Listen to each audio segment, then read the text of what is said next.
Nutitelefoniga isiku tõendamine on Eestis muutumas reaalsuseks, kuid see ei juhtu üleöö. Valitsus on otsuse teinud, kuid riigiasutustele muutub lahenduse kasutamine kohustuslikuks alles mõne aasta pärast. See on juba valitsusest mõni aeg tagasi läbi läinud, aga seal on jõustumistähtaeg 1. märts 2028, millal siis riigiametitele, riigiasutustele pannakse see kohustus tunnistada siis Eesti riigi äpis olevat isikut tõendavat dokumenti siis võrdsena igasuguste muude isikut tõendavate dokumentidega. Kuigi kohustuslik tähtaeg on 2028. aastal, plaanib riik mõnel juhul digitaalset tuvastamist pakkuda juba varem. Üheks esimeseks suuremaks proovikiviks saavad Riigikogu valimised järgmise aasta märtsis, kus valijad võivad ID-kaarti või passi koju jätta. Järgmistel Riigikogu valimistel märtsis 2027 saab siis isikut tuvastada valimisjaoskonnas Eesti e-äpiga ja selleks on siis infosüsteemi jaoks välja töötatud lahendus, mis võimaldab seda kontrollida siis ka arvutiga.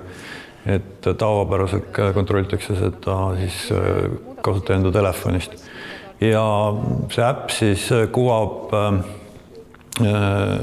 isiku tuvastamiseks QR-koodi. Kuni 2028. aastani on võimaluse kasutamine asutustele vabatahtlik. Siseminister rõhutab, et juba praegu võivad nii ametkonnad kui ka inimesed seda lahendust omavahel kasutada, kui mõlemad pooled on nõus, kuid kohustus tekib aktsepteerida hiljem. Vabatahtlikult võib seda tunnustada igaüks praegu, ka meie võime omavahel üksteise isikuid kontrollida praegu läbi selle äpi, aga me paneme siis seadusega selle tunnustamise kohustuse alates siis 1. märtsist 2028 siis riigiasutustele.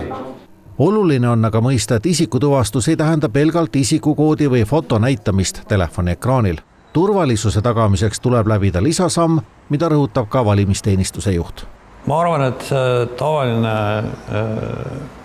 eksiarusaam on see, et isiku tuvastamiseks piisab siis sellest, kui Eesti e-äpp kuvab sinu isikukoodi ja siis täiendavalt saab seal veel kuvada valija fotot. Aga see ei ole veel isiku tuvastamine, vaid see lisaetapp, mis on siis QR-kood, mille alusel saab siis kontrollida, et isik on tõepoolest see, kes ta on.